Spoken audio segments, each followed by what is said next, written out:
Que la paix, la grâce, la miséricorde, l'amour, l'assistance, la protection et la bénédiction de Dieu soient votre partage dans les glorieux dons de notre éternel Seigneur Jésus-Christ. Je suis une fois de plus dans la joie car je suis en vie. Vous êtes en vie. Il m'a été donné par celui qui vous aime cette opportunité, la grâce d'être celui par qui il veut vous rapprocher de lui. Dieu veut vous ramener à la maison. Dieu veut vous rappeler. Nous avons toujours dit ce que nous faisons. Nous ne faisons que dépoussiérer normalement. Vous avez été auprès de Dieu.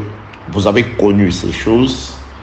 Dans les temps, la chair que nous avons portée nous a un peu aidé à oublier ce que nous étions autrefois, ce que nous faisions autrefois, ce qu'était Dieu autrefois pour nous. Alors, Dieu nous a fait la grâce de nous envoyer la lumière de sa parole au travers de son serviteur Jésus-Christ qui aujourd'hui parle au travers du ministère afin de vous rappeler que tout ce qui concerne votre vie avec le Seigneur. Quelle est la volonté de votre Père pour vous et qu'est-ce que votre Père veut que vous soyez afin qu'il se réjouisse à votre sujet et que votre joie aussi soit parfaite. Que la paix, la grâce, la miséricorde, l'amour, la bénédiction de Dieu soit votre partage dans le nom puissant de notre Seigneur Jésus-Christ.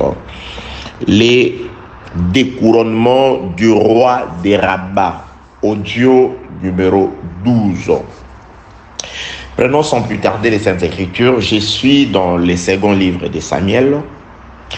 De Samuel, chapitre 12. Je vais faire la lecture à partir du 29e verset. David rassembla tout le peuple et marcha sur Rabat. Il l'attaqua et s'en rendit maître. Il enleva la couronne de dessus la tête de son roi. Elle pesait 1 talent d'or et était garnie de pierres précieuses. On l'a mis sur la tête de David qui emporta de la ville un très grand butin. Il fit sortir les habitants et les plaça sous des scies de herses de fer et des haches de fer et les fit passer par de fours à briques. Il traita de même toutes les villes des fils d'Ammon. David retourna à Jérusalem avec tout le peuple. Bien-aimés, très chers compatriotes et concitoyens éternels, par la grâce de Dieu, nous avons commencé cet enseignement depuis, en tout cas, je crois, plusieurs mois. Parce que c'est un enseignement qui a été subdivisé en 3 parties. Avant-hier, quand j'étais en train de prier, bon, ça c'est l'idée, m'était venue de pouvoir introduire une 4e partie pour m'approfondir dans un sujet sur... donc, j'ai jugé bon de pouvoir d'abord mettre terme à... c'est-à-dire finir d'abord avec cet enseignement. Après, nous verrons si ce sera aussi la volonté du Seigneur. Nous parlerons en long et en large sur Babylone la Grande. Et là, j'étais en train de dire, l'enseignement est subdivisé en 3 parties. La première partie a été intitulée du même enseignement. Donc, l'enseignement était tellement long que nous avons jugé bon de le subdiviser, de le diviser en 3 parties. La première partie intitulée « Qui sauva Bathsheba de la mort ?» comporte 8 audios. Et la seconde partie « L'épée des fils d'Ammon pour l'expiation de Bathsheba » avec 15 audios. Et voici à la 3e partie les 2 couronnements du roi des Rabbats. Là, on en est au 12e audio. J'aimerais si telle est aussi la volonté de Dieu, en ajouter 3 et mettre un point virgule au 15e audio afin de pouvoir nous laisser toujours conduire par le Saint-Esprit, de voir ce qu'il a disposé, de mettre à table de nouveau pour vous. Que la paix, la grâce et la miséricorde de Dieu soient avec vous. Donc, le découronnement du roi des Rabbats, un petit résumé, car nous avons beaucoup de choses à dire, comme d'habitude d'ailleurs.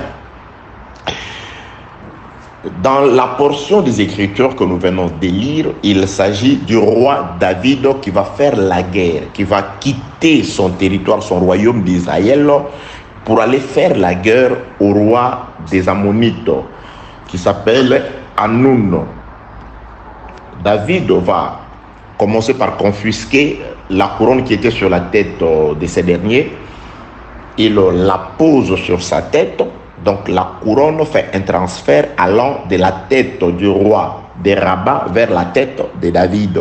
Et ensuite, David va détruire tout ce qui appartenait à ce roi-là. Son royaume, ses villes, ainsi que tous ses habitants. Et David va encore faire quelque chose de très prophétique.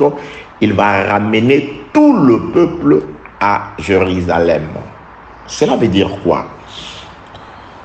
Je répète, bien-aimés dans le Seigneur, s'il m'est arrive que de tomber sur cet audio-là et que tu trouves que ce qui est en train d'être dit est intéressant, tu peux par celui au moyen desquels tu as reçu l'audio, par lui, tu peux recevoir les audios précédents. En tout cas, tu appelles, tu lui écris. Et alors, si c'est moi, tu m'écris. En tout cas, je crois que ma disponibilité te sera acquise afin que ce qui est nécessaire pour ton instruction te soit accordé dans la mesure du possible. Qu'est-ce qui a poussé David à quitter son royaume pour aller faire la guerre à ces rois-là? 2 Samuel chapitre 10, parce que l'enseignement se trouve dans les livres de Samuel, 2 Samuel chapitre 10, chapitre 11 et chapitre 12e. Chapitre 10, le roi sur la tête desquels la couronne a été confisquée avait perdu son père. Il régnait sur le fils des Ammonites à Rabat. Il s'appelle Hanoun. Il avait perdu son père. Et quand il a perdu son père, le roi David, qui était en bon terme avec le défunt roi, papa de roi qui a succédé du roi Hanoun, David a jugé bon de pouvoir consoler le fils qui avait hérité naturellement la place sur le trône de son père. David envoya des consolateurs. Ça, c'est écrit dans le livre de 2 Samuel, chapitre 10, du premier jusqu'à la fin. David a envoyé des consolateurs, des personnes chargées de paroles de consolation, une ambassade pour représenter David dans le deuil chez les fils des Ammonites. Lorsque les consolateurs envoyés par David sont arrivés sur place, le roi, sur instigation de ses conseillers, a humilié les envoyés de David, les consolateurs de David, ceux qui étaient chargés d'une mission de paix, d'une mission de réconciliation, d'une mission de consolation auprès de celui qui était éploré par le décès de son père, ont été ainsi humiliés. Le roi, se voyant, ce roi-là, le roi Hanoun, le fils des Ammonites, se voyant commettre cette erreur-là, il s'est aperçu que l'erreur qu'il avait commise était tellement grave aux yeux de David qu'il a commencé à se préparer à la guerre. Il a préparé son armée, il a engagé des mercenaires afin de pouvoir fortifier son armée. Et du côté de David, lorsqu'il a eu vent de ce qui s'était passé avec ses envoyés dans le royaume des Ammonites, David, de son côté aussi, fit sortir son armée dirigé par Joab, afin d'aller combattre ce roi-là. Vous voyez là où commencent les problèmes, là où commence, c'est la cause de ce qui conduira David lui-même à sortir jusqu'à venir déposséder le roi Hanun de sa couronne, les détruire ainsi que détruire toute sa ville et ramener tout le peuple à Jérusalem. Que la paix, la grâce, la miséricorde de Dieu soit avec vous au nom de Jésus-Christ. Là, c'est juste un petit résumé. J'insiste, si vous voulez vraiment en connaître davantage, là, c'est un audio qui va aller tout autour d'une heure, donc il sera impossible de pouvoir vous rappeler des choses qui ont été dites dans des audios, dans des multiples audios, à plus, je crois, de 50 heures. Donc, vous n'avez qu'à consulter ou vous passez directement sur YouTube, vous tapez Apôtre Blanchard Ingala et qui sauva Bathsheba de la mort, ou l'épée, ou je ne sais pas, les découronnements. Je crois que les découronnements n'y est pas encore, mais avec le temps, et tout sera en tout cas injecté sur YouTube. C'est juste des audios. Alors, bien-aimés dans le Seigneur, très chers compatriotes célestes, le roi David va sortir, qui a commencé avec les hostilités, c'est le roi de Rabat, qui s'est vu confisquer et plus tard sa couronne. C'est lui qui avait commencé par provoquer David. C'est lui qui a commencé par humilier David. Nous avons compris que d'après les Écritures, ce qui a été écrit dans les Écritures était pour notre instruction. Pour tirer instruction de ces choses, nous sommes allés à travers beaucoup d'Écritures comprendre que cette réalité qui va de Samuel chapitre 10 jusqu'au 12e verset reflète tout simplement ce qui s'est passé du début à la fin de l'humanité ou jusqu'au combat d'Armageddon. Dieu a caché aussi cette réalité à travers ce qui se passe dans la vie de David ainsi que le roi Hanun, roi des fils d'Amon. Nous avons compris que Dieu a aussi déposé son ambassade, son consolateur sur la terre, dans les jardins. C'était Adam. Adam était l'ambassade de Dieu sur la terre. Et Adam a aussi été humilié par le serpent. Satan, appelé serpent ancien, a aussi humilié l'ambassade de Dieu sur terre. Et depuis le jour où Adam est tombé par la ruse du diable, depuis ce jour-là, une guerre a aussi été déclarée. Dieu dit, je mettrai l'unanimité entre la postérité d'Adam par la femme, d'avec la postérité du serpent. Donc ces jours-là, Dieu a ouvert des hostilités. Dieu a confirmé qu'une guerre perpétuelle sera ouverte entre les deux postérités. La postérité d'Adam par Ève ainsi que contre la postérité du serpent. Et c'est une guerre, là je suis dans le livre de la Genèse, chapitre 3, verset 15. C'est une guerre qui aboutira jusqu'à ce que la postérité de la femme écrase la postérité du serpent et que la postérité du serpent puisse blesser la postérité de la femme au talon. Donc, de même que les hostilités du roi Hanun a ouvert une digue, une guerre entre les deux royaumes, le royaume d'Israël avec le royaume des fils des Ammonites, également les hostilités du serpent vis-à-vis de l'ambassade de Dieu dans les jardins d'Adam a été aussi le début d'une guerre. Que la paix, la grâce et la miséricorde de Dieu soient avec vous. Cette guerre-là a demeuré. C'est pourquoi David a fait sortir son armée. Lorsque David a fait sortir son armée, l'armée de David est sortie, il n'y avait pas de victoire. Un soldat est mort au milieu de la guerre, c'était Uri. Uri est mort par le main des Ammonites. Et Uri mourait parce que sa femme était coupable du péché. Uri était un innocent qui est mort par les mains des Ammonites afin que Bathsheba, qui était condamnée à mort, qui avait péché, qui avait souillé son lit conjugal, puisse être purifiée. La mort d'Uri, nous l'avons étudié dans les Écritures, qui sauva Bathsheba de la mort, le père des fils des Ammonites, qui est pour l'expiation de Bathsheba. Lors de ces deux premières parties, nous avons compris que le mari de Bathsheba devait mourir afin que celle-ci soit dégagée de la loi de la mort qui l'a condamnée. Parce que la Bible déclare, Romains chapitre 7, du 1er au 3e verset, une femme est liée par la loi à son mari aussi longtemps que ce dernier est en vie. Mais si le mari meurt, la femme est dégagée de la loi qui l'a liée à son mari. Ainsi, en devenant la femme de quelqu'un d'autre, elle n'a point péché.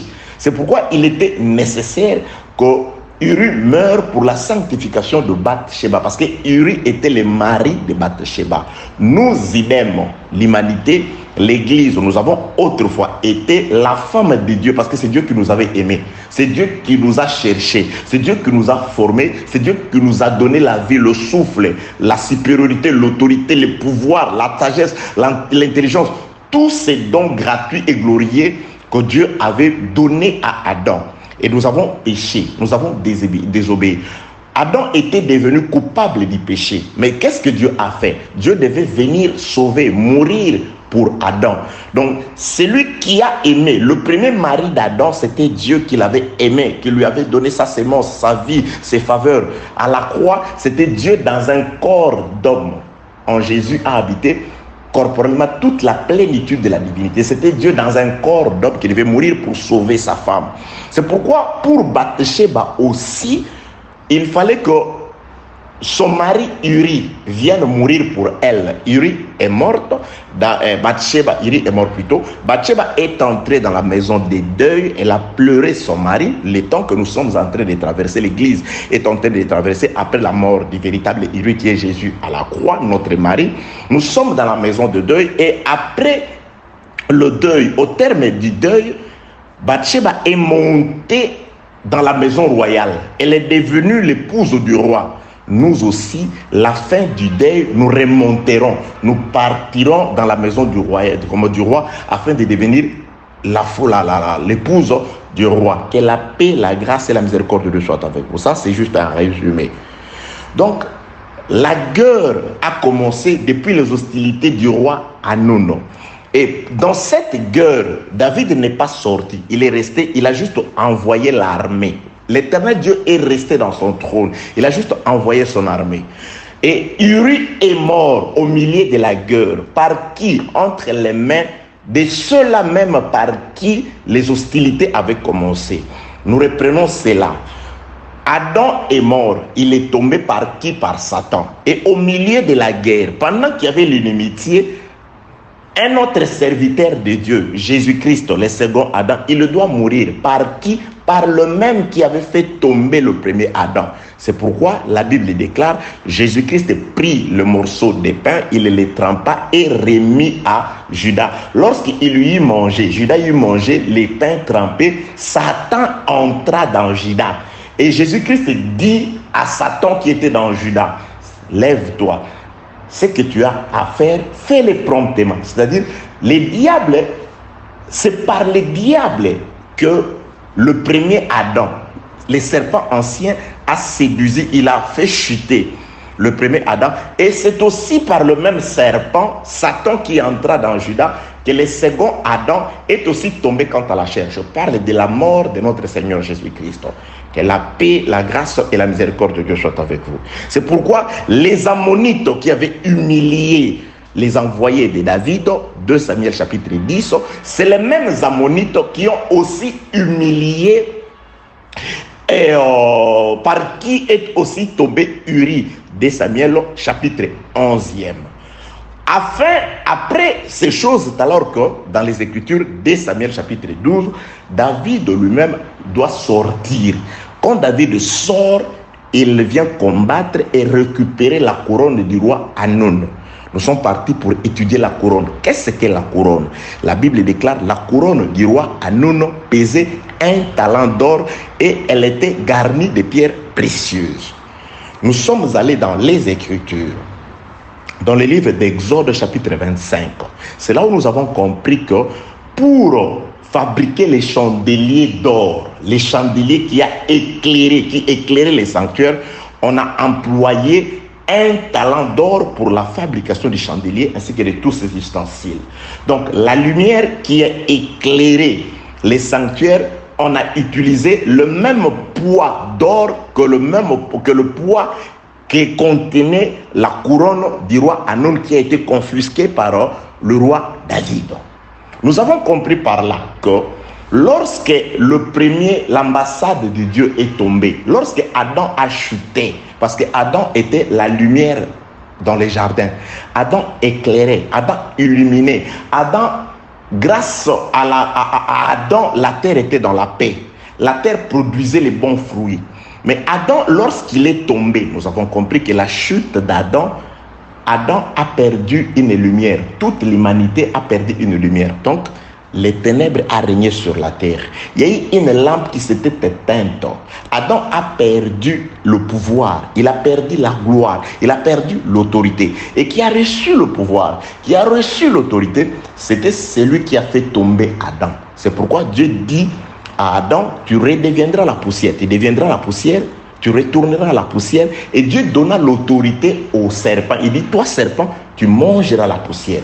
Depuis les jours du péché d'Adam, la supériorité, la royauté, l'autorité, la couronne de gloire, la richesse, les pierres précieuses sont passées de la tête d'Adam vers la tête du serpent. Le serpent est devenu le roi. C'est pourquoi, si Dieu le permet, nous le verrons aussi dans le livre d'Apocalypse, quand il sort avec une couronne, il avait une couronne sur la terre, il sortit, il partit en vainqueur.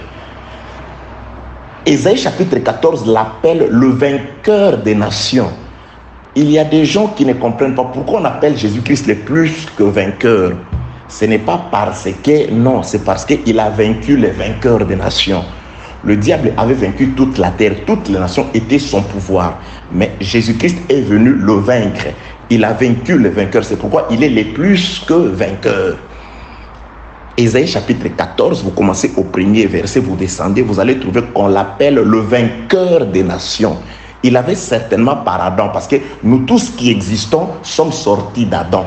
Lorsqu'il a vaincu Adam, c'était nous tous qui avons participé à cette chute-là. Nous avons été victimes, nous avons subi les conséquences du péché d'Adam. Nous avons tous été sous la domination, la puissance des ténèbres.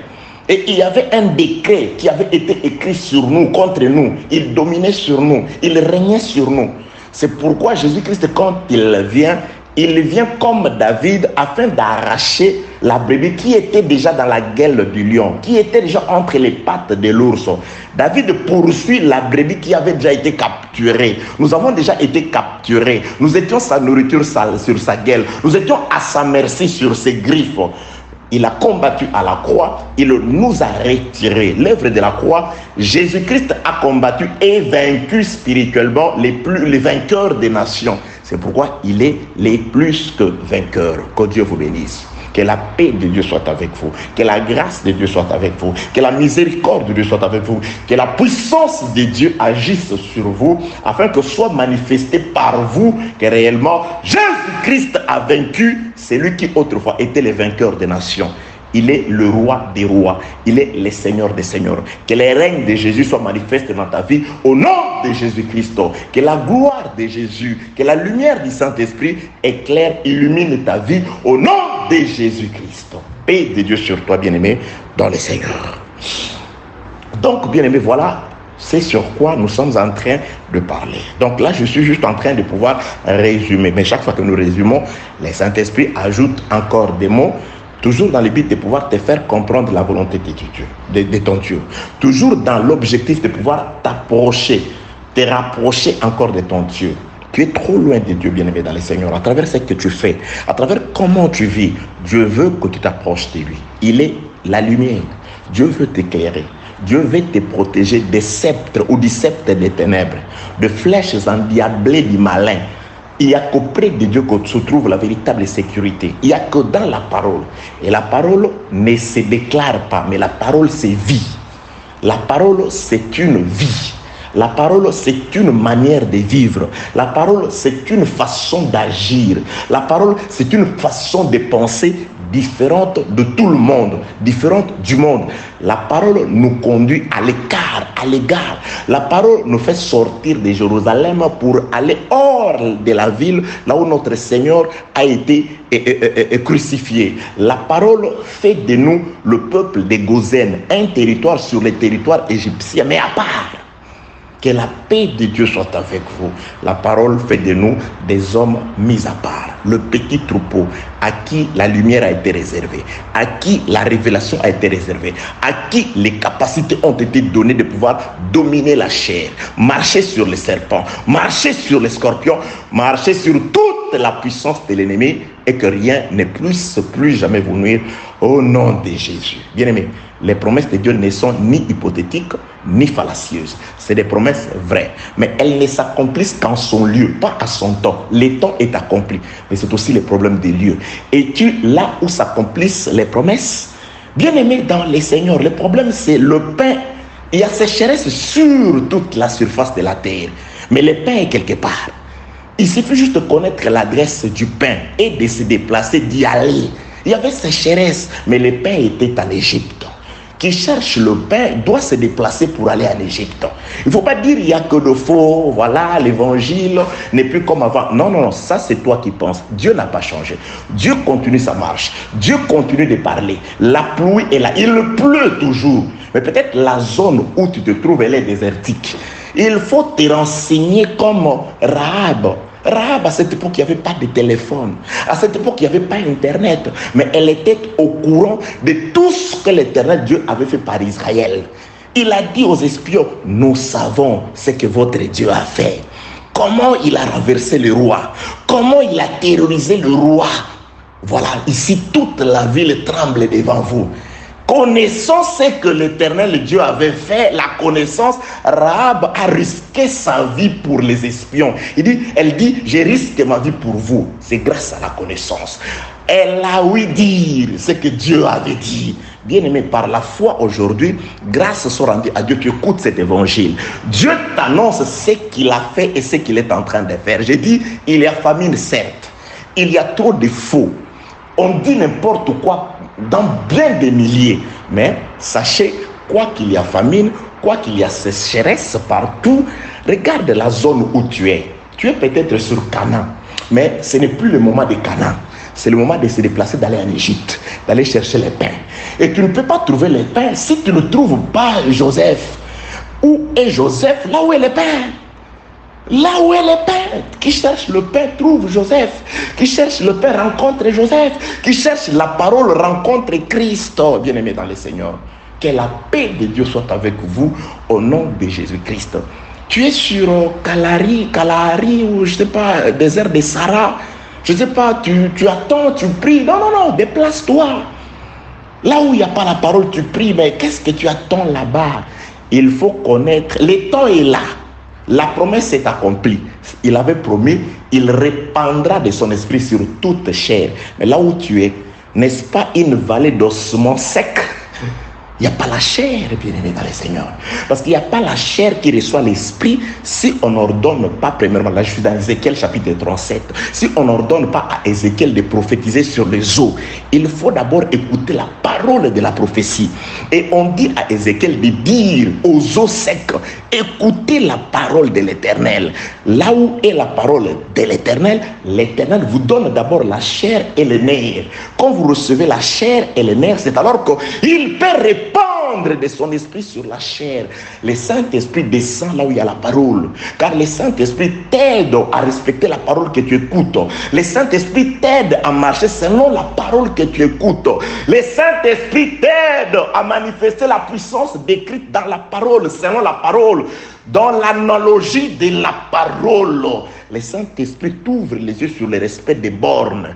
Le Saint-Esprit fait asseoir chaque chose à sa place dans ta tête, dans ta vie. Que la paix de Dieu soit avec vous au nom de Jésus. Alléluia. Dieu est merveilleux. Il est merveilleux, dans le Seigneur. Donc, Adam, par sa chute, il a perdu. Qu'est-ce qu'Adam a perdu? Il a perdu une lampe. Non seulement Adam, il y a des détails. Il y a des détails sur toutes ces choses. Non seulement Adam, mais toute la terre a été vouée à la vanité. Adam pêche. Dieu va condamner même la pauvre terre pour la simple raison que la terre et Adam, ça c'est aussi un autre enseignement. Je suis en train de parler avec un frère, je me dis, mais Seigneur, oui, ça me vient parfois quand je prie, je me dis, Seigneur, mais qu'est-ce qu'il fait que certains hommes, ils disent qu'ils sont appelés de toi, Jésus. pour annoncer l'évangile. Mais ils sont là, ils ont des jambes agiles pour aller trouver la nourriture dans des ordures, c'est-à-dire des livres écrits par des hommes, des bouquins où il n'y a pas la vie. Tandis que dans les Écritures, la nourriture est en abondance. Que la paix, la grâce et la miséricorde de Dieu soient avec vous. Nous devons beaucoup prier, nous qui sommes des dispensateurs de la grâce, afin que Dieu nous ouvre l'esprit et que nous puissions d'abord, pour notre propre salut, d'abord comprendre la parole. Et en plus que Dieu nous facilite l'expression et que Dieu nous conduise selon les méthodologies du ciel, afin que la parole soit bien assimilée par ceux qui l'écoutent. J'ai toujours dit, il y a la différence entre la compréhension et la pratique de la parole. Nous avons été appelés à vous prêcher de manière à ce que vous compreniez la parole. Les problèmes de l'application, ça c'est la grâce de Dieu dans chacun de nous. Vous devez au moins comprendre ce que Dieu veut pour vous. Si vous ne l'appliquiez pas à là, votre sang retombera sur vous-même.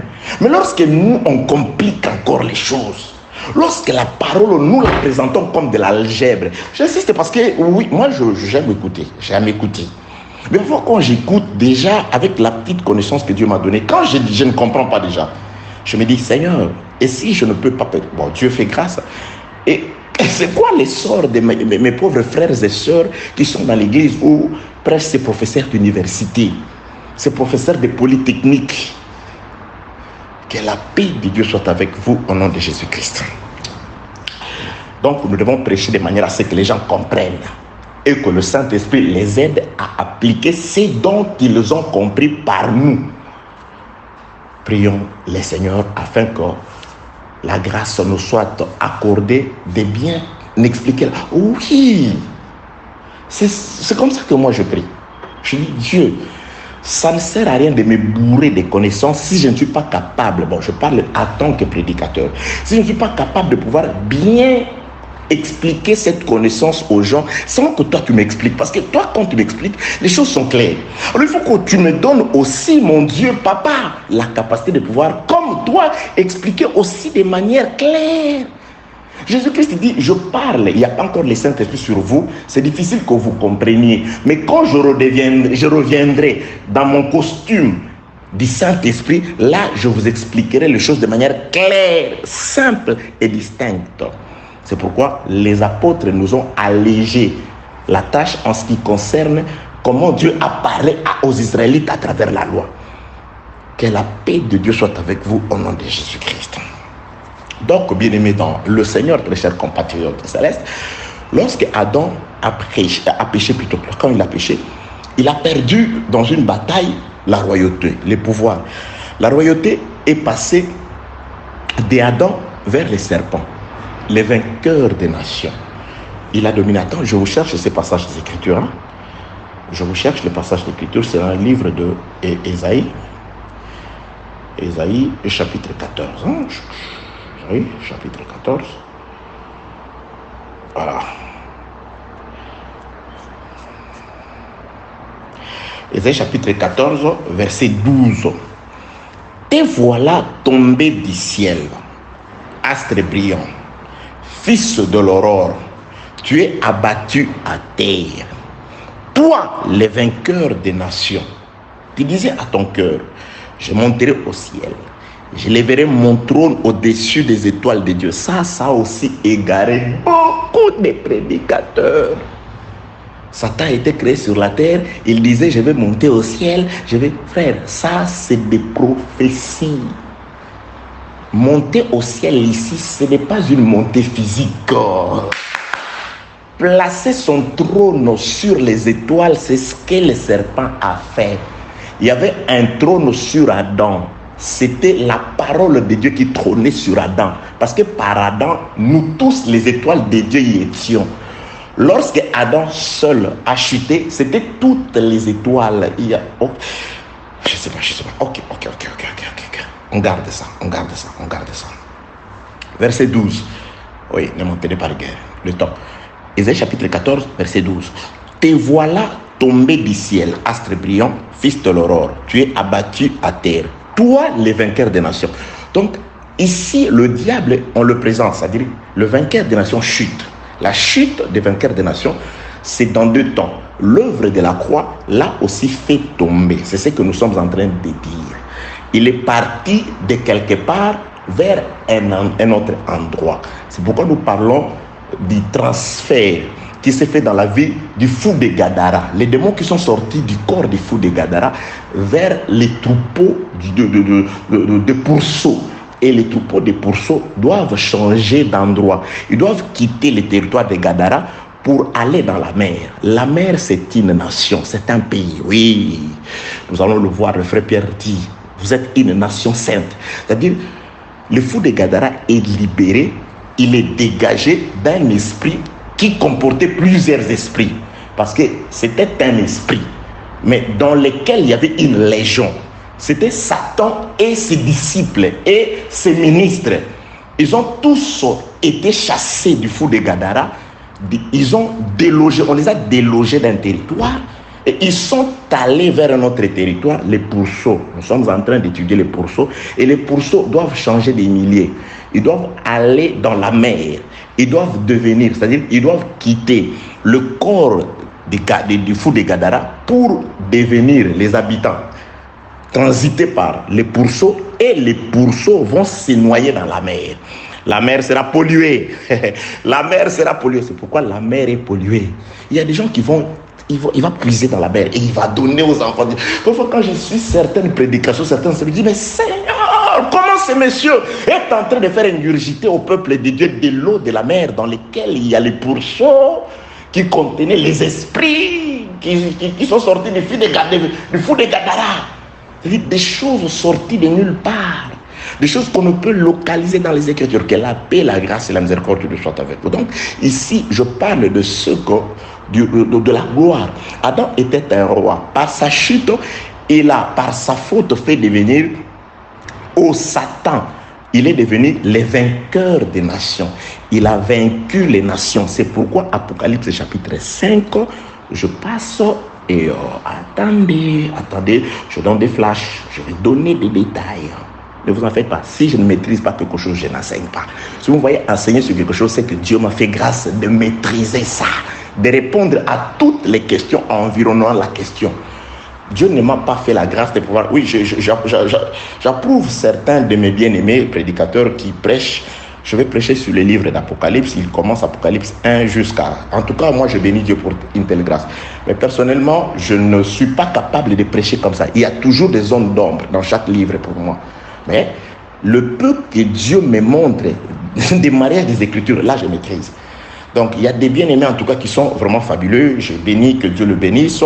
Il peut te parler du livre des Juges. Il commence Juge 1, du premier verset jusqu'à... En tout cas, moi, je bénis Dieu. Mais moi, je maîtrise beaucoup de choses, mais il y a encore des zones d'ombre. Et je ne sais pas si peut-être l'enlèvement tarde parce que je n'ai pas encore compris certaines choses. Oui, bien-aimé. C'est pourquoi j'aime écouter les autres. Il y a un bien-aimé à moi. Mon pasteur me dit, pasteur, il hésitait. Il dit, pasteur, je voulais aussi t'envoyer mes prédications. Il dit, mais n'hésitez pas, envoie-les-moi. C'est de la nourriture. Ça m'aide à encore comprendre la parole du Seigneur. Ça m'aide parce que tout ce que je vous dis, Dieu ne me le dit pas directement comme ça par révélation. Il y a beaucoup de choses que je reçois aussi en écoutant les autres. Que la paix de Dieu soit avec vous au nom de Jésus-Christ. Et Apocalypse chapitre 5e.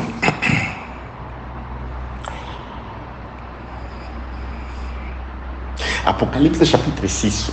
Attendez. Apocalypse chapitre 6, le verset 1er. Je regardais quand l'agneau ouvrit un des 7 sceaux, j'entendis l'un des 4 êtres vivants qui disait, comme d'une voix de tonnerre, viens.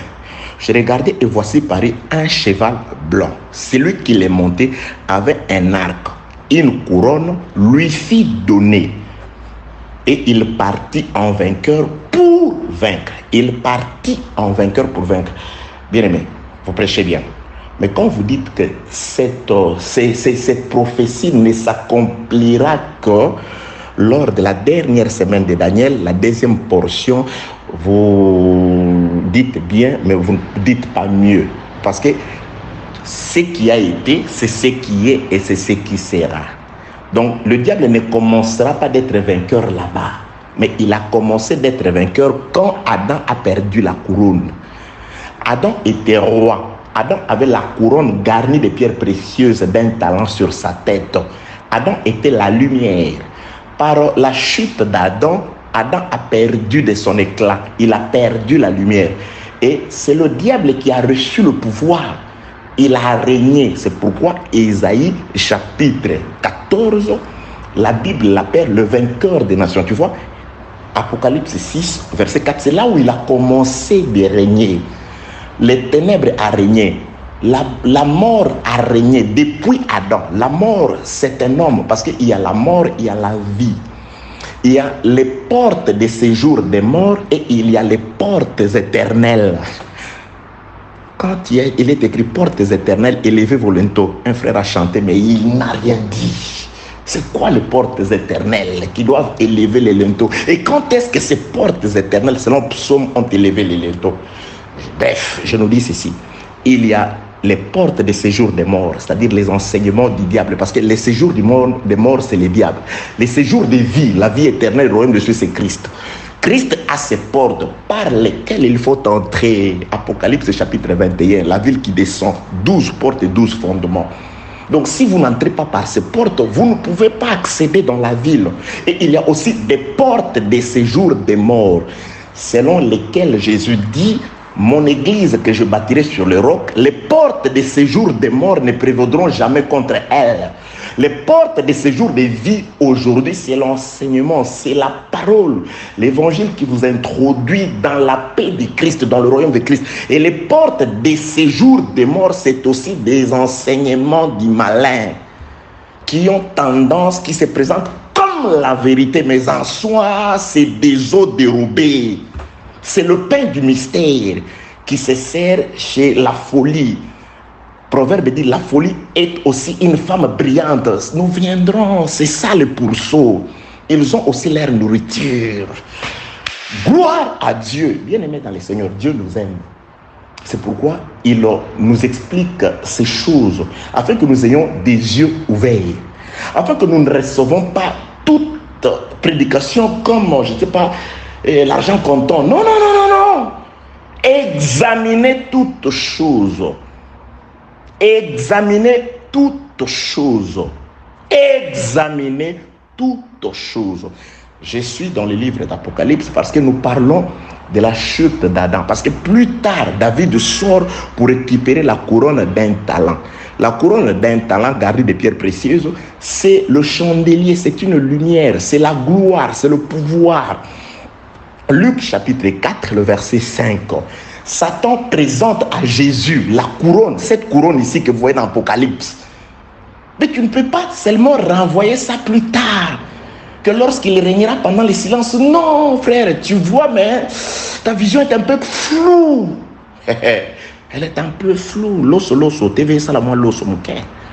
Que la paix de Dieu soit avec vous au nom de Jésus-Christ. C'est pourquoi je parle de la dispensation de la grâce de Dieu dans ces phases. Dans des différentes phases. Il faut avoir les yeux. C'est pourquoi toujours, il y a des gens qui voient 4 chevaux. Oui, il y en a 4. Mais en soi, c'est le même chevaux qui se présente sous différentes dispensations. C'est l'équivalent des 4 êtres vivants. C'est les mêmes êtres, mais qui a 4 faces. Ici aussi, c'est le diable toujours. C'est lui qui était sorti. Les 4 ici, c'est le diable. C'est le diable dans ses différentes missions. Comme les 4 êtres vivants. C'est Christ dans ses différentes missions. Toujours. C'est l'imitation. Vous voyez, je parle des portes éternelles. Je parle aussi, les Écritures parlent aussi des portes de séjour des morts. La Bible déclare: les portes de séjour des morts ne prévaudront jamais contre l'église bâtie sur le roc, bâtie sur la vérité, contre quelqu'un qui a la connaissance de la vérité, la connaissance du salut. Les faux enseignements ne pourront rien contre lui. La Bible déclare: il ne saura plus être ballotté par toute espèce de doctrine. Il sera fondé sur la doctrine de Christ. La grâce que Dieu m'a faite, c'est de connaître la vérité. Grâce à Dieu, par le Saint-Esprit qui m'a ouvert les yeux, je peux facilement voir les serpents qui a la morphologie humaine. Quelqu'un parle, je dis: hey, regarde, celui-là, c'est le serpent. Il marche sur son ventre. Alléluia. Il parle des choses du monde. Il parle des choses de la terre. Il prévalorise les choses de la terre. Bien-aimé, je te dis et je te confirme, recherche premièrement le royaume et la justice de Dieu. Le reste, Jésus, pas Blanchard, a dit, te sera donné par-dessus. Si tu recherches le royaume et la justice de Dieu et que rien ne t'est donné, c'est que Dieu est un menteur. Comme il ne l'est pas, il est la vérité, il est la parole, il s'accomplit parce que c'est la parole. Alléluia. Que Dieu te bénisse au nom de Jésus-Christ. Que Dieu te fortifie dans la foi au nom de Jésus. Bien-aimés dans le Seigneur, nous avons vu dans la lecture qu'on a faite au début, dès Samuel chapitre 12, les versets 29 et 31, David qui va récupérer une couronne qui était sur la tête du roi, que nous avons compris que ce roi-là, c'est le même roi par qui, premièrement, les hommes de David ont été humiliés et deuxièmement, Uri est tombé. Donc c'est ce roi-là qui représente les serpents anciens. Et les serpents anciens, par lui, le premier Adam est tombé. Par le même serpent ancien, Satan qui entra dans Juda, le second Adam aussi mourit quant à la chair. Alors, Dieu doit les combattre. Jésus doit sortir par l'éclat de son avènement dès Thessaloniciens chapitre 2 afin d'aller combattre. Et quand il combattra dans la bataille dite d'Armageddon, quand il va combattre, il va récupérer une couronne. Il va récupérer la richesse de la terre. C'est pourquoi il est écrit dans le livre de 2 Samuel 12 qu'il va ramener le peuple à Jérusalem. Et à l'issue de l'Armageddon, aussi un royaume éternel, un royaume de paix, un royaume d'un temps de 1000 ans sera instauré sur la terre. Que la paix de Dieu soit avec vous au nom de Jésus-Christ. Maintenant, nous parlons de la couronne. Cette couronne qui a été confisquée. Et c'est pourquoi nous disons ceci. La couronne a été sur la tête d'Adam. Adam était roi. Adam avait la lumière, il éclairait. Mais par sa faute, par son péché, même la terre innocente a participé, a subi les conséquences de la désobéissance d'Adam. La terre, toi, ta production, a dit Dieu, après le péché, tu produiras les épines. La terre a été maudite. La malédiction continue jusqu'à ce jour. Même cette terre attend la révélation des fils de Dieu. Et la révélation des fils de Dieu ne s'est pas encore faite. Elle attend. Elle viendra plus tard. Que Dieu vous bénisse au nom de Jésus-Christ. C'est pourquoi ici, je viens juste ici chercher celui qui sort sur un cheval blanc. Il a une couronne. Vous voyez, il a une couronne sur la tête. Luc 4, 5, il présente la couronne à Jésus. Tu vois le royaume de la terre, tu vois cette richesse, c'est-à-dire il présente la couronne d'un talent plus les pierres précieuses. Il dit, elle m'a été donnée. Elle m'a été donnée. Je règne. C'était Satan qui présentait la couronne. Cette couronne ici, Jésus l'a vue sur Satan. Jésus savait qu'il viendrait récupérer. Mais lors de la première venue, il devait mourir comme Uri. Mourir comme un agneau, faible. On va l'abandonner. Uri a été abandonné. Il a été placé à un endroit à tel enseigne qu'on le frappe facilement. Jésus-Christ, tout a été écrit qu'il meurt. Jésus meurt pour une femme, pour l'église. Il va libérer l'église. Mais entre-temps, la guerre se poursuit. Entre-temps, les hommes de David, Joab et l'armée qui étaient sortis, ils sont hors de Jérusalem. Ils ne rentreront que lorsque David lui-même sortira pour aller récupérer la couronne, anéantir les villes des fils des Ammonites et ramener le peuple à Jérusalem. Que la paix de Dieu soit avec vous. Apocalypse chapitre 6, verset 4e, le verset 3e. Quand il ouvrit le second sceau, et plutôt non, je regardais et voici parut un cheval blanc. Apocalypse 6, verset 1er. Je regardais quand l'agneau ouvrit un de ces sceaux, j'entendis l'un des 4 êtres vivants qui disait, comme d'une voix de tonnerre, viens. Je regardais et voici parut un cheval blanc. Celui qui l'est monté avait un arc. Pourquoi le cheval blanc? C'est ça. Des Corinthiens, chapitre 11, du 1er jusqu'au 16e verset. Satan se déguise en ange de lumière. Il vient sous forme de blanc. C'est aussi Jésus-Christ. Parce que la blancheur, c'est la couleur qui typifie le plus la divinité. Il vient comme envoyé. Il vient comme Christ. Il vient comme Dieu. La preuve, quand il s'est présenté devant Adam, il a apporté la même prédication que Jésus. Que Dieu Dieu a présenté à Adam la prédication sur l'arbre de la connaissance du bien et du mal. Il dit, tu vois cet arbre, tu ne le manges pas. Lui, il vient avec la même prédication, avec le même sujet, mais il contredit. Il l'enseigne en faisant voir à la femme l'aspect physique. Que le jour où tu le mangeras, physiquement, tu ne mourras pas. Mais Dieu parlait de la mort de l'âme. Vous voyez, ici, il sort en cheval blanc. Si tu n'as pas Dieu spirituel, tu crois que c'est un prophète venu de Dieu. Tu crois que c'est un prophète de Dieu. Tu crois que c'est un pasteur vraiment qui sert Dieu. Tu crois que ton église là est l'église qui peut t'amener au ciel. Parce que tu ne fais attention qu'à la parure blanche. Tu ne fais attention qu'à la couronne. Comment il est puissant, comment il est grand, comment ton pasteur est celui qui est reconnu dans ton territoire, dans ton épée, dans ton pays. Comment c'est lui que le président, le gouvernement fait appel. Comment dans votre église c'est rempli d'épités. Oui, parce que ces députés-là savent que ton église, c'est une niche des esprits impurs. C'est un nid d'oiseaux impurs. C'est là où ils vont faire campagne. Que Dieu te bénisse au nom de Jésus-Christ, mon frère. Que tu sortes de ces rivières à crocodiles, que vous sortiez de ces choses semblables, que vous abandonniez les choses qui ne donnent que l'apparence de la piété, mais lesquelles en réalité renient ce qui fait la force de la piété. Que la paix de Dieu soit avec vous au nom de Jésus-Christ. Jésus-Christ avait prévenu, c'est des loups, mais qui viendront en vous en peau de brebis. Vous voyez, ils seront là en peau de brebis, des faux prophètes. Il dit, il s'introduira parmi vous, avait prophétisé Paul à Éphèse, acte 20. Des loups ravisseurs qui n'épargneront pas des brebis. Mais quand ces loups arrivent, ils ne viennent pas pour dire, non, je suis Satan. Moi, je suis là, je n'aime pas Jésus. Non, ils se présenteront en peau de brebis, comme des chevals blancs, comme des ministres de Christ. Satan se déguise en ange de lumière et ses ministres se déguisent en ministre de Christ. C'est pourquoi ici, il y a le cheval qui est blanc. Apocalypse 6, 2. Je regardais et voici quand un cheval blanc, un cheval blanc, c'est lui qui est monté avec un arc et une couronne lui fut donnée et il partit en vainqueur et pour vaincre. Il partit en vainqueur pour vaincre. Ésaïe chapitre 14 l'appelle le vainqueur des nations. Et lui-même, Satan, Luc chapitre 4 verset 5, il présente la couronne sous la domination qu'il avait du royaume de la terre. C'est pourquoi lorsque David sortira, le type de Christ dans l'Armageddon, il va récupérer la couronne. Il va récupérer cette couronne ici, cette royauté. Il sera le Seigneur du ciel et de la terre. Parce que pour le moment, Jésus-Christ n'est que le Seigneur du ciel. Il ne règne que dans le cœur des croyants. Mais sur la terre, il y a ces gens-là qui règnent, que vous connaissez. Il y a ton pasteur qui fait aussi partie de ces gens qui règnent sur la terre. Que la paix de Dieu soit avec vous au nom de Jésus-Christ. Là, je ne suis pas en train de dire qu'un pasteur ne doit pas être connu. Je ne dis pas ça.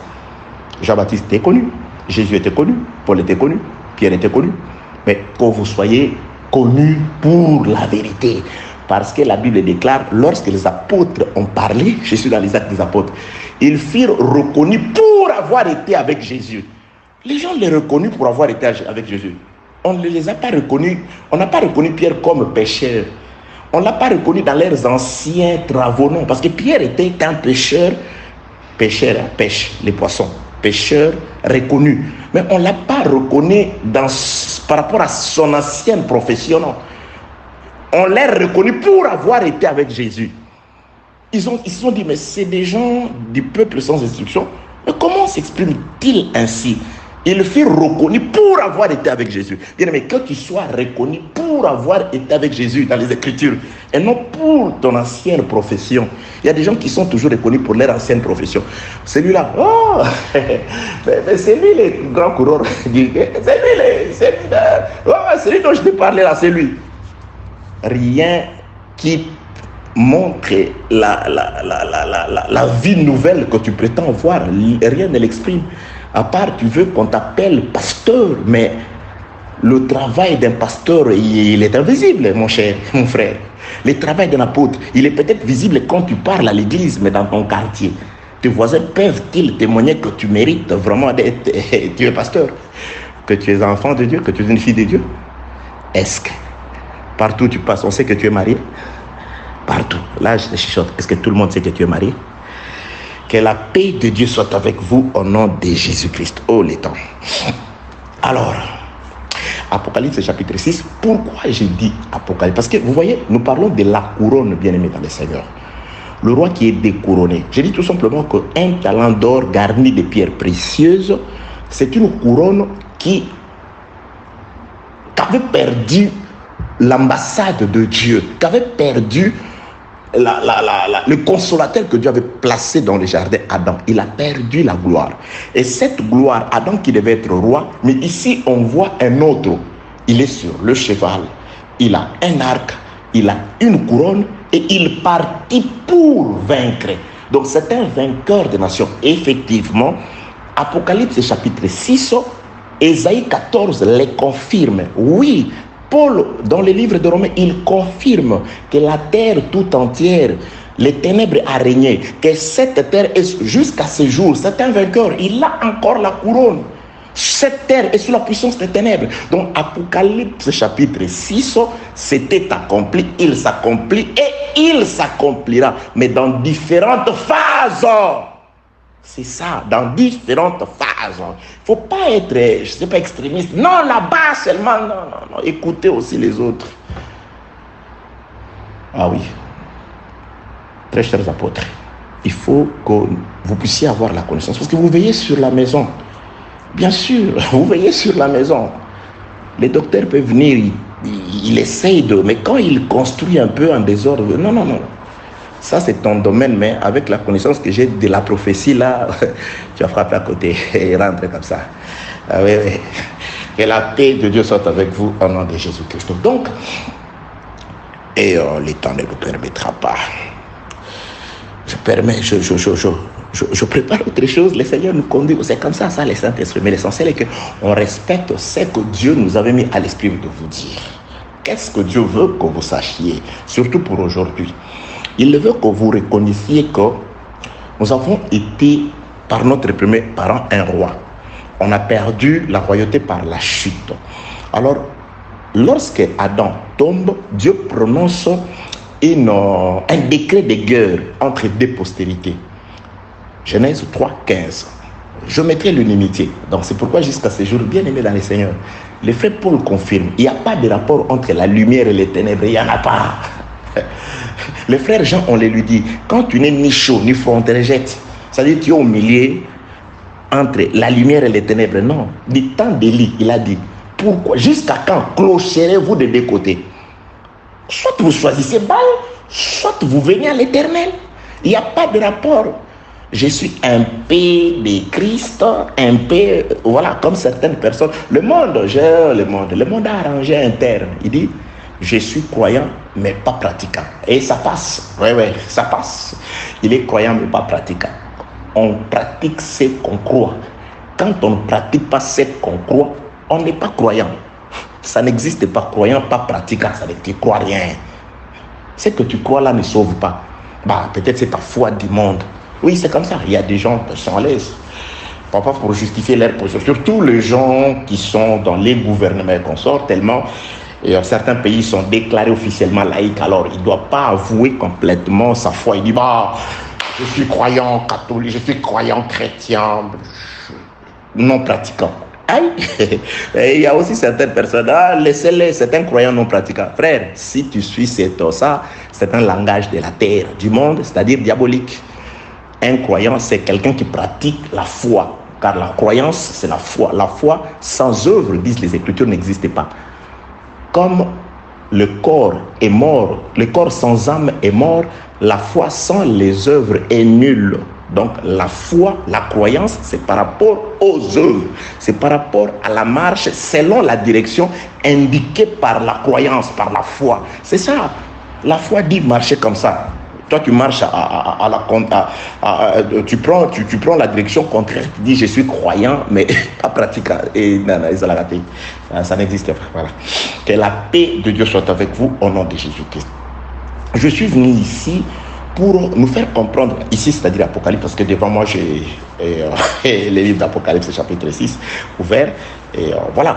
Je suis sur Apocalypse chapitre 6 pour nous dire tout simplement les différentes manifestations de ces 4 apparemment chevaux. Ça parle tout simplement de la domination du malin, de comment il a régné, du pouvoir qu'il a reçu. Bien sûr, c'est une prédestination, mais naturellement comme ça, ce pouvoir lui a été donné lorsque l'homme l'a perdu. Lorsque l'homme a perdu dans cette première bataille sur la terre, car les batailles, il y en a plusieurs. Le serpent et Adam, c'était une bataille. La première, les gagnants, c'était les serpents, et les perdants, c'était Adam. Et lui, là, le diable, qu'est-ce qu'il a fait? Il a placé son trône, Apocalypse chapitre 14 toujours, il a placé son trône sur les étoiles. C'est là, bien aimé, les trônes, c'est la parole. Jésus-Christ, son trône, c'est la parole. Il est assis dans la parole. Il n'y a pas un autre trône. Donc les trônes, là c'est bref, hein? Je pouvais passer par beaucoup de démonstrations. Lorsqu'on parle du trône de Dieu, c'est Dieu dans la parole. Dieu ne s'assoit que dans la parole. Pour voir Dieu, c'est dans la parole. Le trône, c'est la parole. L'adresse de Dieu, c'est la parole. La maison de Dieu, c'est la parole. C'est pourquoi, dans le livre de Jean, il est écrit, lorsque Jean-Baptiste a présenté Jésus, voici l'agneau de Dieu que le péché du monde, voici où voilà, je ne me rappelle pas. Je ne me rappelle pas bien la précision. Je crois que c'est Jean chapitre 1er. Les gens ont suivi Jésus. Des disciples de Jean-Baptiste ont suivi Jésus. Et Jésus qui s'est retourné, il a vu les gens les suivre. Il leur posa la question. Que cherchez-vous? Ces 2 disciples pouvaient dire à Jésus, nous voulons les miracles, nous voulons l'argent. Ils ont répondu, Rabbi, nous voulons voir où tu demeures. Voilà, ça c'est une, bien aimé, ça c'est une requête excellente. Les jours où je suis tombé sur ça, j'ai dit, Seigneur, merci de m'avoir ouvert les yeux. C'est comme ça que je répondrai toujours à Dieu chaque fois qu'il me posera la question, Blanchard, que veux-tu? Ils ont répondu, les 2 disciples de Jean-Baptiste qui ont suivi Jésus. Quand Jésus leur a posé la question, que cherchez-vous? Ils ont répondu, Seigneur, pas tout ce dont le monde recherche. Nous voulons juste connaître ta demeure, là où tu vis. La Bible déclare, Jésus-Christ le prit.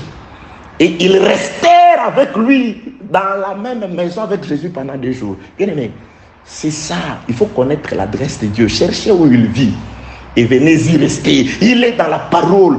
Recherchez la parole. Aimez la parole. Restez dans la parole. Bien aimé, c'est l'abri idéal. La parole vous protège des ennemis visibles et invisibles. La parole vous protège, vous bénit.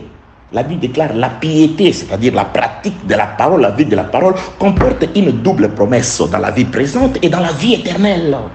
Vous voyez, c'est ça le trône. Alors quand on dit, je suis dans le livre maintenant d'Ésaïe chapitre 14, laissez-moi rentrer, c'est là où je vais finir. Dieu a voulu que nous passions par ici. Ésaïe chapitre 14e. Voilà, verset 12. Te voilà tombé du ciel, astre brillant, fils de l'aurore. Là, on parle de la chute. Mais nous, je suis en train d'expliquer avant la chute, avant que cet astre brillant ne vienne à tomber. Comment il est devenu? Comment il a trôné? Comment il a régné? Comment est-il devenu ce qu'on le reproche ici, le vainqueur des nations? Te voilà tombé du ciel, astre brillant, fils de l'aurore. Tu es abattu à terre. Toi, les vainqueurs des nations. Vous voyez? Apocalypse chapitre 6. Faites les mariages par vous-même. Versets 1 et 2. Tu disais à ton cœur, en ton cœur, je monterai au ciel. Je lèverai mon trône au-dessus des étoiles de Dieu. Je m'assierai sur la montagne de l'assemblée à l'extrémité des septentrions. Cette extrémité des septentrions. Psaume répond, c'est quoi l'extrémité des septentrions? La ville du roi, la ville du grand roi. Psaume, un autre jour. Parce qu'il y a un enseignement ici que le Seigneur nous a inspiré, parce que la Bible déclare, les vents qui enfantent la pluie viennent du nord. Les vents qui enfantent la pluie, c'est-à-dire ils doivent venir du nord.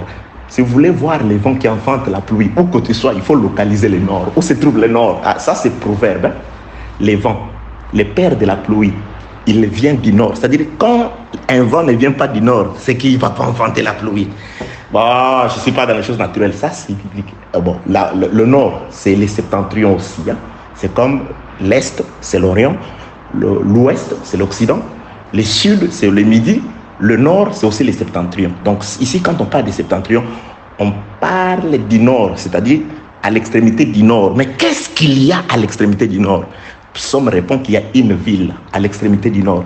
À l'extrémité du septentrion, c'est-à-dire à l'extrémité du nord, c'est la ville du grand roi. Et le vent qui doit enfanter la pluie doit sortir de cette ville-là. Il doit sortir du nord. C'est pourquoi les vents véritables, Jésus, qui a enfanté la pluie qui te bénit aujourd'hui, qui te donne le pain, la pluie qui est en train de pouvoir t'arroser pour le moment, les vents, le Père de cette pluie, il est sorti de la ville du grand roi. C'est pourquoi lorsqu'un Américain, un Congolais, surtout les Congolais, je ne sais pas français, un Américain, un Arabe dira que ce mois, non, tu n'es pas sorti du septentrion, tu ne viens pas du nord. C'est une seule ville. Sur cette ville, sur ces vents-là, Moïse avait prophétisé.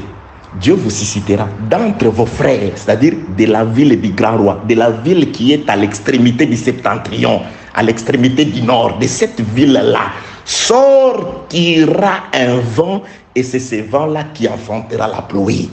Bien aimé, la pluie qui arrose la terre a été enfantée par un vent qui est sorti du septentrion. Et ce vent-là, quand il était sur la terre, il dit à l'homme de Nicodème, il dit, les vents, vous l'entendez souffler. Vous ne savez, nous, ni d'où il vient, ni d'où il va. Les vents, quel est ce vent que Nicodème ignorait la provenance et la destination? Mais c'est le Seigneur Jésus-Christ. Que Dieu vous bénisse. Il est merveilleux. Alors ici, on reproche à cet homme ici, au malin. Je suis dans le livre d'Ésaïe, je crois que je ne vous embrouille pas. Le Saint-Esprit vous éclairera. Je vous avais dit qu'il y a beaucoup de choses. Il faut que le Seigneur nous aide à les maîtriser.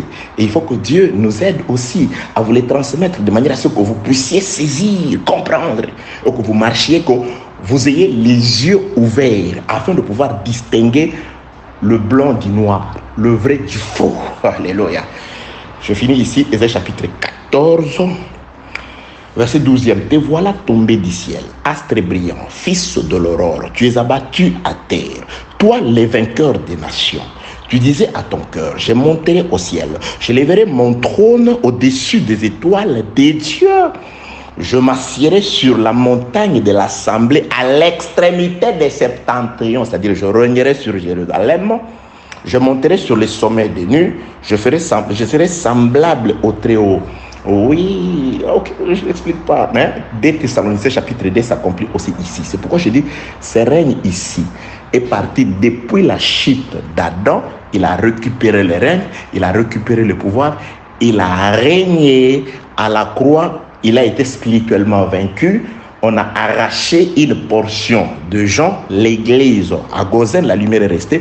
Les ténèbres a continué jusqu'à ce qu'il sortira afin de venir vraiment détruire et anéantir le vainqueur des nations et récupérer cette couronne ici.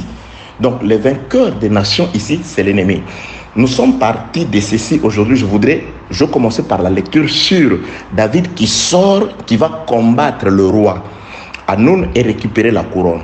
Pourquoi cette couronne d'un talent? La couronne d'un talent a été perdue par Adam. Adam a perdu cette couronne et quand il a perdu la couronne, les règnes, les écritures que nous avons lues manifestent le règne. Apocalypse chapitre 6 montre comment il est sorti avec apparence. La couleur blanche qui parle de l'apparence des dieux, l'apparence d'un prophète. Comment il travaille? Il a la couronne, il le présente à Jésus. Parce que quand il le présente à Jésus, il veut qu'on l'adore. Il dit à Jésus, celui qui s'agenouille, celui qui se prosterne devant moi, je lui donne ça. Il est aussi à la recherche des adorateurs.